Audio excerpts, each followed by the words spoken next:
we've had abortions almost every year. Start at the beginning, about the time they get so bad they think you're gonna go broke, they quit. And when it happened this year, I talked to the vet. He said, "Oh, you gotta send in some samples." I said, "Hell, it'll be over with by the time case they find out what it is." Right. So we wait 3 or 4 days. He said, "Oh, you gotta send them in anyway." And I talked to the lab, and they promised they would set them up on Saturday and ship them next day on Friday. We'll have results on Monday, so we call them on Monday, have them ship them on Friday. We did a recording, it's Martin Luther King Day, and they're not received. So when they finally got the test done, it was about the next Friday. And that called them a time or two, and they said, well, it's either Q fever or Campylobacter, and they didn't know which. So we give them another day or two, and I call them on Monday and ask them what they find out. And they said, well, we think it's either Q fever or Campylobacter. We're trying to figure out, we can't do the test here. We can't do the test here. Yeah. Trying to figure out where to send it. I said, go send it somewhere where there's sheep. Texas. Turned out it should have been in South Dakota. Yeah. But you talk about something frustrating. We're working on a trying to put out a fire, and they're still taking 10 o'clock breaks and noon luncheons and taking Martin Luther King Day off. And they turn the water faucet off. There's no relation to real life there. So, and the young vet didn't know nothing about sheep, the new vet in town. And he said, well, I talked to the woman at K-State, and according to the spots on the liver, we think it is, what did I tell you that was wrong?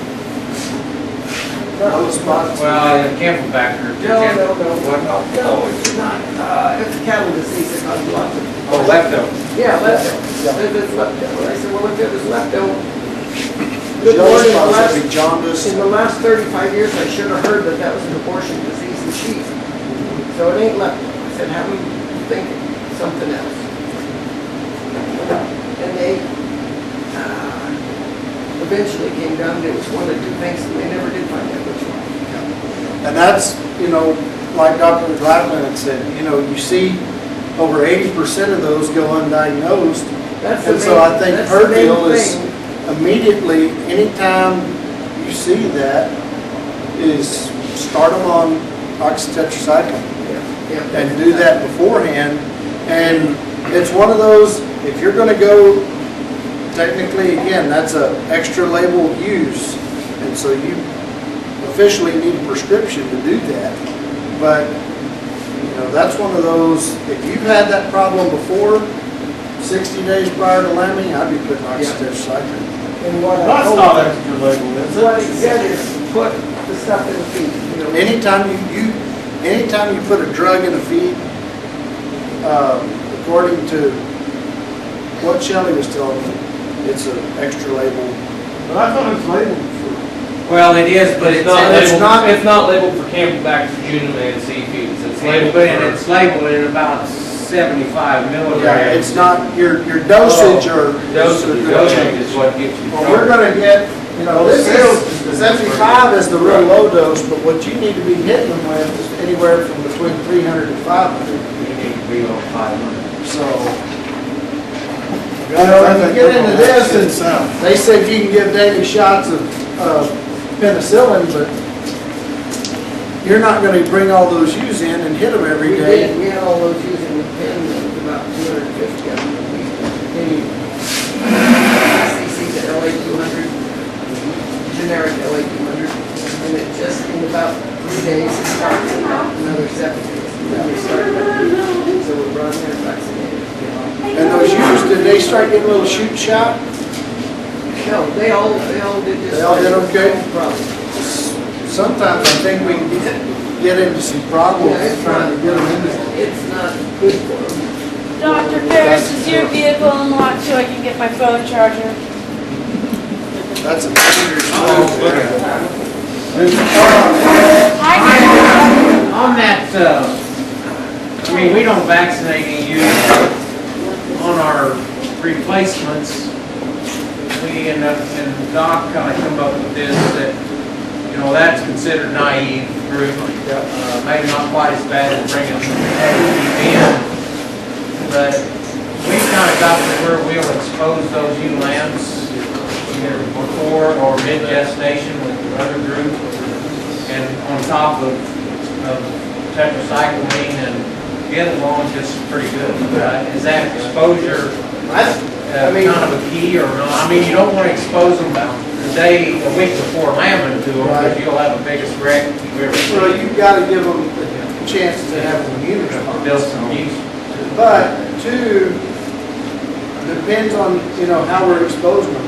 Most of the time, which I expect you're probably as good at this as anyone, is it's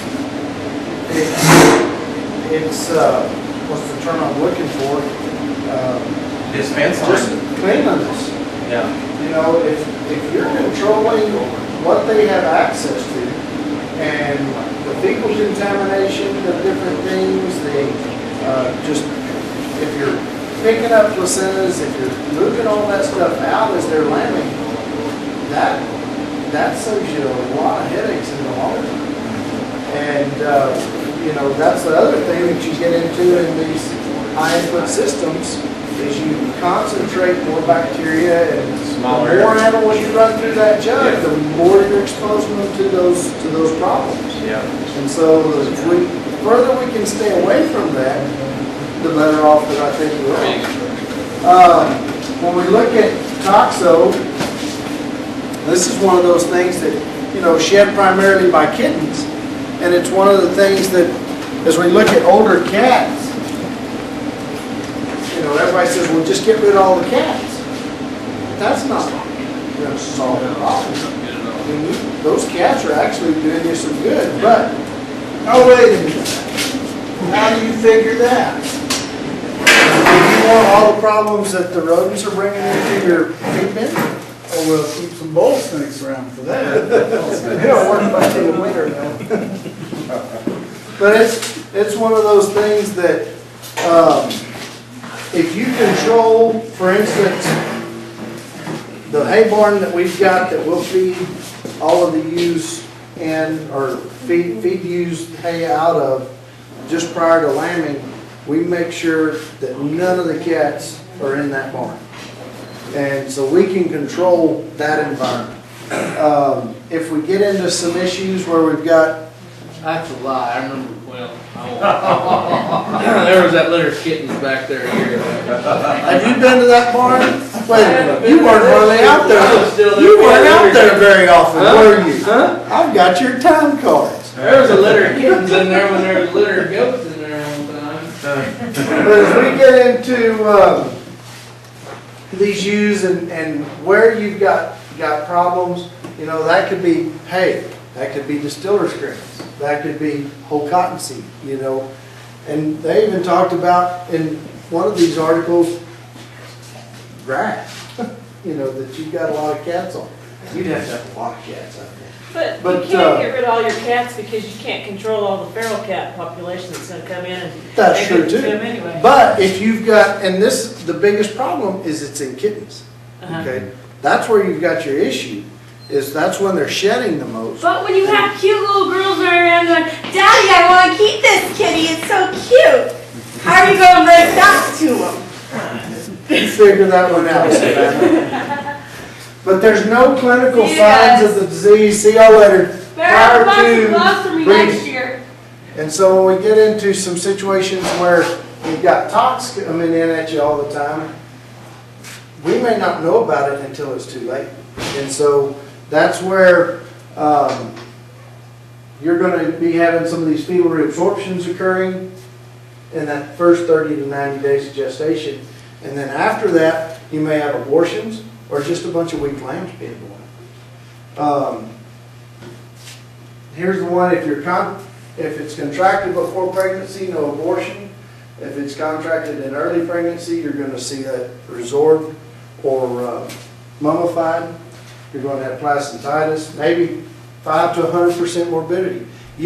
There's going to be lambs that are born with toxo, and they're going to grow up and you'll never know the difference. And so you know, it's one of those that are more